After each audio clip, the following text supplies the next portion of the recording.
Hello, hi, good morning, and welcome to biology class.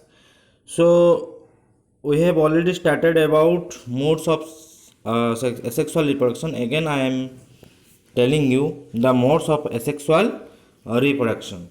Okay, so already we have discussed about what is reproduction, why reproduction is very important. Okay, already we have discussed. Okay, so now we will discuss the different types of asexual reproduction, you can say, or you can say the modes of asexual reproduction. Okay, so there are 6 types of asexual reproduction is there. One is fission, second is podding, third one is regeneration, fourth one is spore formation, and fifth one is fragmentation, and sixth one is vegetative propagation. Okay, so these are the 6 types of asexual reproduction, you can say. So we will discuss one by one in detail. Okay, so let's comes to fission.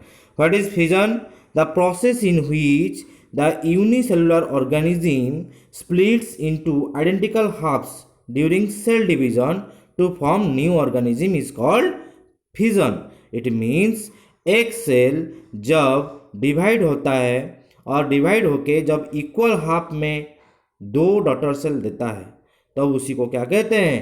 Fission कहते हैं. ठीक है, या 2 daughter cell देगा या 2 से ज़्यादा देगा. ठीक है, तो देखते हैं. और नॉर्मल प्रोसेस क्या हुआ ना, उसी को कहेंगे जब एक यूनिसेलुलर ऑर्गेनिज्म स्प्लिट्स होके 2 आइडेंटिकल हाफ्स में डिवाइड हो जाए. ठीक है, उसी को क्या कहेंगे ना, फिजन कहेंगे. Okay, so here the parent organism is here splits into 2 equal halves. Okay, and if it will produce 2 new organism, then it is called binary fission. If the parent organism splits into daughter cell but the number of daughter cell is more than 2, then that type of fission is known as multiple fission. Clear? एक parent organism को divide करने के बाद अगर 2 new organism बन रहे हैं, 2 new organism बन रहा है तो उसी को बाइनरी फिजन कहेंगे. अगर पेरेंट ऑर्गेनिज्म डिवाइड स्प्लिट्स होने के बाद 2 से ज़्यादा न्यू ऑर्गेनिज्म बना रहा है, देन उसी प्रोसेस ऑफ फिजन को क्या कहेंगे? मल्टीपल फिजन कहेंगे. Clear? Okay, so next comes to binary fission. What is binary fission? Organism divides into 2 equal size individual, और दोनों इक्वल साइज में होंगे जो न्यू इंडिविजुअल होंगे. तो उस प्रोसेस में क्या होता है? What happens in the binary fission? First what happen ना, karyokinesis occur, then cytokinesis occur. Sir what is karyokinesis? Karyokinesis क्या है? हम बोलूँगा बेटा देखो, डिवीजन ऑफ न्यूक्लियस अगर होता है पहले तो उसी को क्या कहेंगे? कैरियोकाइनेसिस. ओके, और वो जो डिवीजन होगा न्यूक्लियस, वो कौन सा प्रोसेस ऑफ सेल डिवीजन होगा ना? माइटोसिस प्रोसेस होगा, क्योंकि सेम क्रोमोसोम नंबर मेंटेन करना है. ओके, नेक्स्ट क्या होता है सर ना, जब न्यूक्लियस डिवाइड हो जाता है तब उसका सेल साइटोप्लाज्म डिवाइड हो जाता है, तो उसी को क्या कहते हैं? साइटोकाइनेसिस. क्लियर? तो इसी तरह जब फ्यूजन में क्या होता है ना, पहले कैरियोकाइनेसिस होता है, फिर साइटोकाइनेसिस होता है, होने के बाद एक कंप्लीट सेल डिवीजन हो जाता है, और उसके बाद लास्ट में हम देखेंगे क्या कि पेरेंट सेल डिवाइड होके 2 डॉटर सेल में कन्वर्ट हो गया है. ओके, तो this process is known as binary fission. And जो डॉटर सेल निकलेंगे वो हुआ आइडेंटिकल होंगे पेरेंट सेल के साथ, because mitosis is there. Mitosis होगा तो डॉटर सेल ऑब्वियसली आइडेंटिकल होंगे to their parents. Okay, next fission जब होता है तो वो डिवाइड जो होता है वो 2 तरह प्लेन से डिवाइड होता है. एक होता है ट्रांसवर्स प्लेन में और एक होता है लॉन्गिट्यूडिनल प्लेन में. Okay, so if the fission occurs in transverse plane, then we will found this transverse type of fission, transverse plane fission, in which organism we will found transverse plane type of fission in amoeba, paramecium, planaria. ये तीनों organism के अंदर हम transverse type of fission हम देख सकते हैं. Okay, and longitudinal plane division हम देख सकते हैं यूग्लिना एंड लेशमानिया डोनोवानिक के अंदर। ओके, सो ये दो ऑर्गेनिज्म है, उनके अंदर लॉन्गिट्यूडिनली वो फ्यूजन होगा। Okay, next comes to the figure of amoeba, how it divides. Look here the parent here the amoeba cell is there, this is the nucleus, this is the cytoplasm, parent cell, this is parent cell. First what happened, the karyokinesis will occur, the nucleus is divide extend, yes or no? So nucleus divides first, then the constriction of cytoplasm is there, constriction of cytoplasm. Okay, then the two daughter cells will separate or the cytoplasm will divide, and after division of cytoplasm the two daughter cell will be formed like this. Okay, I think you have understood. Next, multiple fission. क्या बोले थे हम, अगर parent body division होके many daughter individual दे या many daughter cell दे produce करें तो उस टाइप ऑफ फिजन को क्या कहते हैं, मल्टीपल फिजन कहते हैं। तो the nucleus of organism divides repeatedly divide होगा और बहुत सारे न्यूक्लियस बनाएगा, किसके अंदर, सेल के अंदर। तो उसके बाद क्या होगा ना, ये जो डॉटर न्यूक्लियाई निकलेंगे, एक न्यूक्लियाई से बहुत सारे डॉटर न्यूक्लियाई निकले, वो सारे इक्वल साइज के होंगे। ओके, उसके बाद क्या होगा ना, ईच डॉटर सेल न्यूक्लियस क्या होगा, breaks away together with a small portion of the cytoplasm. वो क्या करेंगे, यहाँ फिगर में देखो, यहाँ क्या हुआ बेटा, इस न्यूक्लियस ने डिवाइड कर दिया इक्वल साइज में, और उसके बाद क्या हुआ, इस न्यूक्लियस ने कुछ साइटोप्लाज्म को लेके क्या हुआ ना, ब्रेक्स अवे हो गया, पूरा टूट गया, और उस सेल के अंदर बहुत सारे छोटे छोटे सेल्स बना लेंगे। तो ऐसे बहुत सारे मल्टी न्यूक्लिएट सेल बनेंगे एक पेरेंट सेल के अंदर। Clear? Okay, so the splitting process is known as schizogony, और जो सेल इसको करता है उसको कहते हैं स्काइजॉन्ट सेल। क्लियर? तो इसके बाद बनने के बाद क्या होगा, nucleus breaks away with small portion of cytoplasm, cytoplasm के थोड़ा थोड़ा कंस्ट्रक्शन होकर उसके पेरेंट सेल के अंदर पूरा बहुत सारे मल्टी न्यूक्लिएट सेल बन जाएंगे। जब डॉटर सेल बन जाएंगे, पूरा मेच्योर हो जाएगा और पूरा डेवलप हो जाएगा, तब बस्ट करता है सेल मेम्ब्रेन और डॉटर सेल को रिलीज करता है टू देयर सराउंडिंग्स। क्लियर? और वो जो सेल निकलेंगे वो ग्रो करेंगे और behave as a new individual. Okay, next comes to ये जो multiple fission we can see in which organism, we can see in amoeba and plasmodium. Plasmodium is what? Plasmodium is malaria causing agent. Okay, malaria causing एक organism है, ठीक है, ऐसे कह सकते हो, एक पैथोजन है। क्लियर?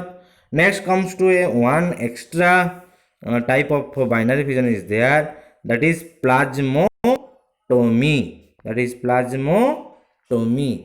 व्हाट इज प्लाज्मोटोमी ना, वो क्या बोल रहा है ना, division of a multi nucleate parent. एक वहाँ सिंगल सेल वाला सिंगल पेरेंट था, वो मल्टी न्यूक्लिएट हो गया, लेकिन यहाँ क्या बोल रहा है, पहले से एक multi nucleate parent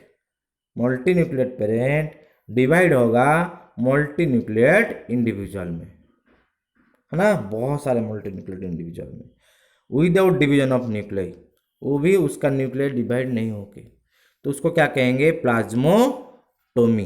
clear? Next, इसका एग्जाम्पल अगर हम देखेंगे कौन सा ऑर्गेनिज्म में इस तरह का डिवीजन देखने को मिलता है, बहुत इंटरेस्टिंग डिवीजन है, Opalina and Pelomyxa. Pelomyxa is the giant amoeba and Opalina is a protozoan. Okay, next comes to the second type of asexual reproduction, that is budding. So what is budding? The process in which the body wall of the organism gives off an outgrowth in the form of a bud. अगर कोई organism का body wall क्या हुआ, एक outgrowth निकालेगा, उसी को बड कहते हैं, और इसी तरह बड फॉर्मेशन करके चेन ऑफ बड बना लेता है, तो उसी को क्या कहते हैं बेटा, बडिंग कहते हैं। क्या कहते हैं, बडिंग। और वही बड क्या होगा, this birds develop into tiny individual, वो धीरे धीरे छोटे छोटे इंडिविजुअल में कन्वर्ट होंगे। व्हेन फुल्ली मेच्योर, जब वो पूरा मेच्योर हो जाते हैं, डिटैच फ्रॉम पेरेंट बॉडी, वो पेरेंट बॉडी को छोड़ देते हैं या वहाँ से निकल जाते हैं। लेकिन ये जो बर्डिंग होगा वो क्या होगा ना, रिपीटेड सेल डिवीजन होता है एक स्पेसिफिक साइट में। Clear? So then it become new independent individual, उसके बाद एक इंडिपेंडेंट इंडिविजुअल की तरह वो जी लेता है।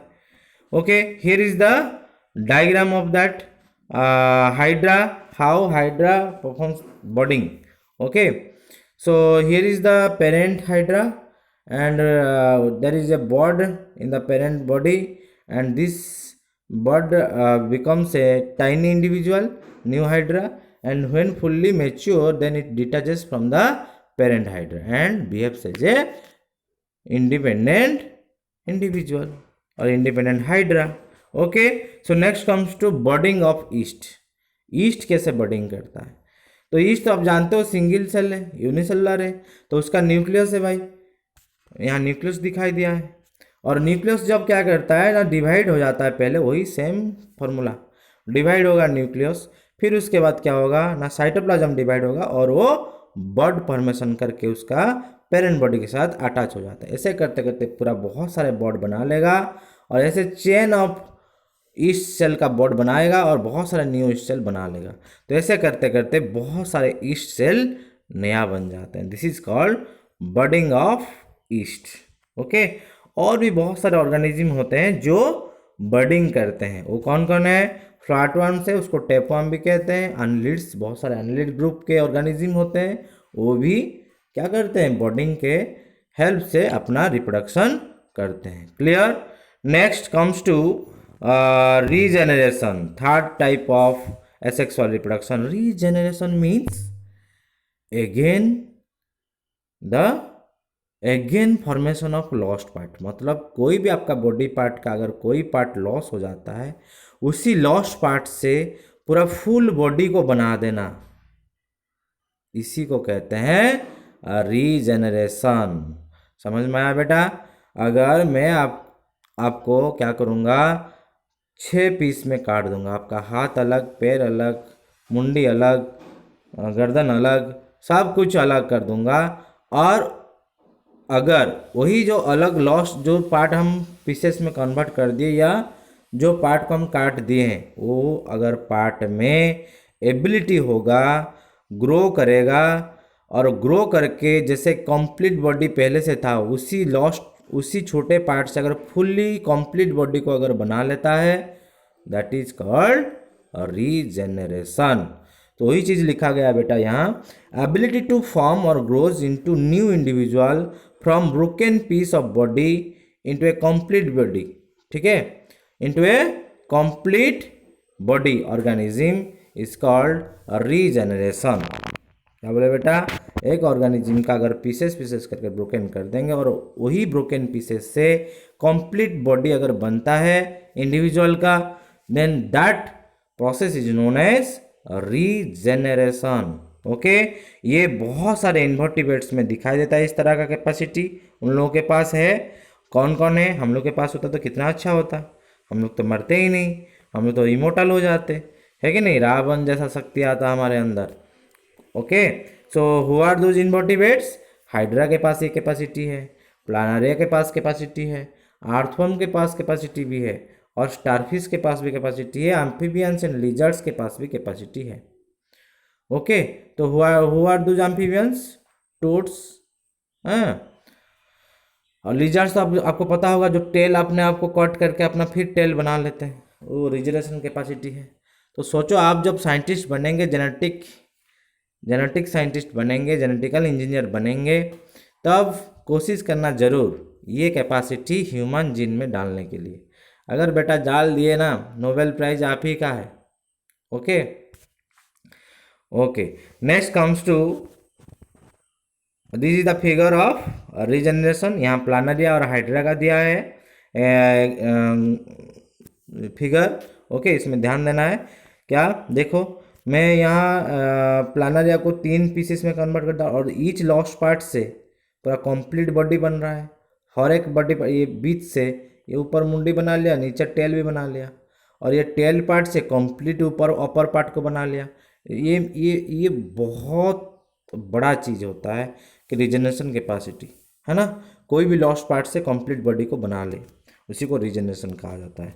तो hydra is like that. Okay, next comes to spore formation.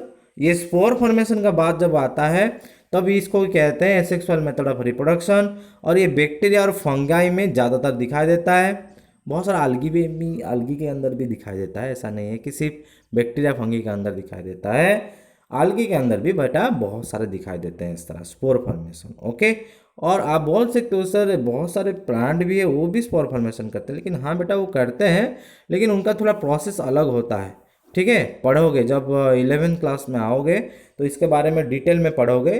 तो यहाँ बस आपको याद रखना है स्पोर फॉर्मेशन क्या होता है और किस किस मेथड ऑफ रिप्रोडक्शन में आता है।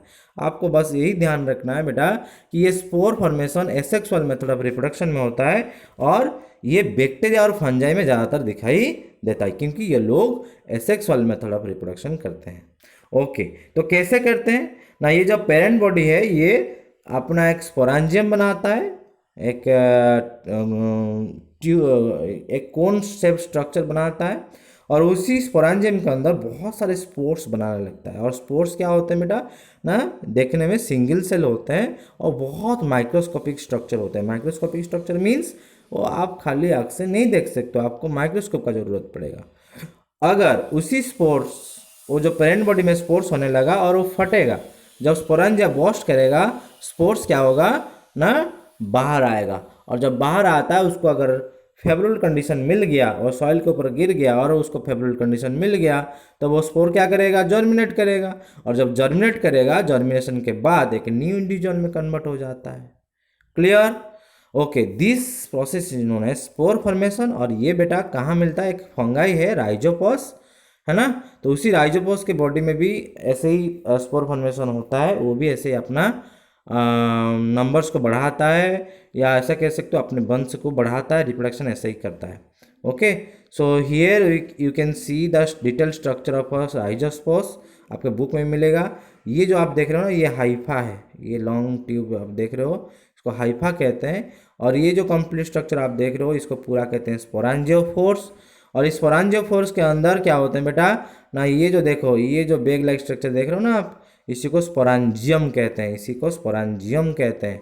और इसी स्पोरेंजियम के अंदर बहुत सारे स्पोर्स रहते हैं, है ना, तो उसी स्पोर जब भर जाता है ये स्पोरेंजियम बस्ट करता है, वही स्पोर नीचे आके गिरती है सॉइल के ऊपर, वही जर्मिनेट करता है, फिर एक न्यू हाइफा बनाता है। फिर जब हाइफा से फिर स्पोरेंजियम बनाएगा, फिर स्पोरेंजियम से स्पोर बनेगा, स्पोर बस्ट करेगा, फिर सॉइल में गिरेगा, वो फिर जर्मिनेट करेगा, फिर हाइफा बनाएगा।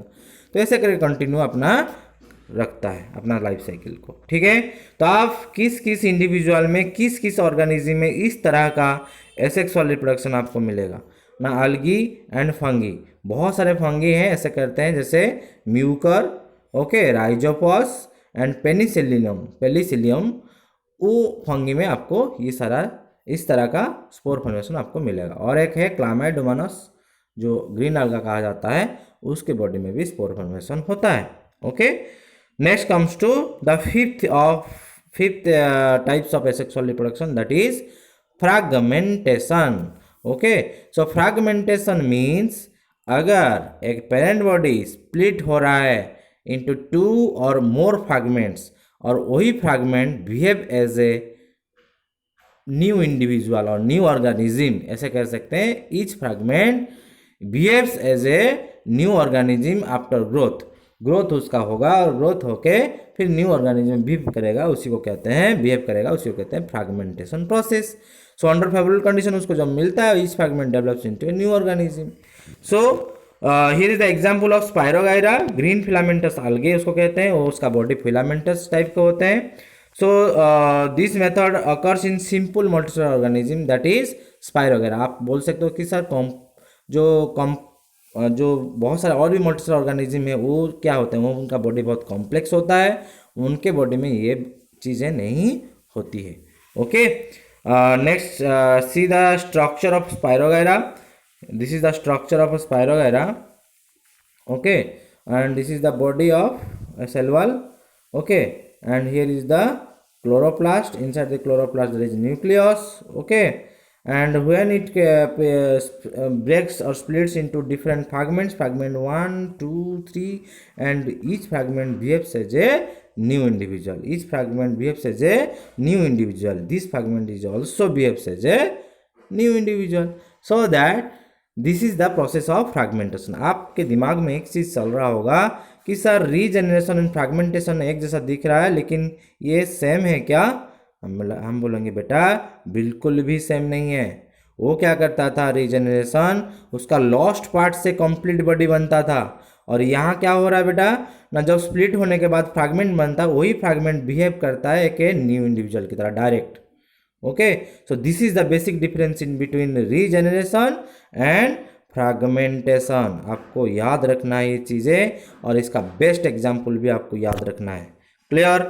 Okay, so next class we will see the sixth type of asexual reproduction is very very important, that is vegetative reproduction. Okay, so thank you, have a nice day.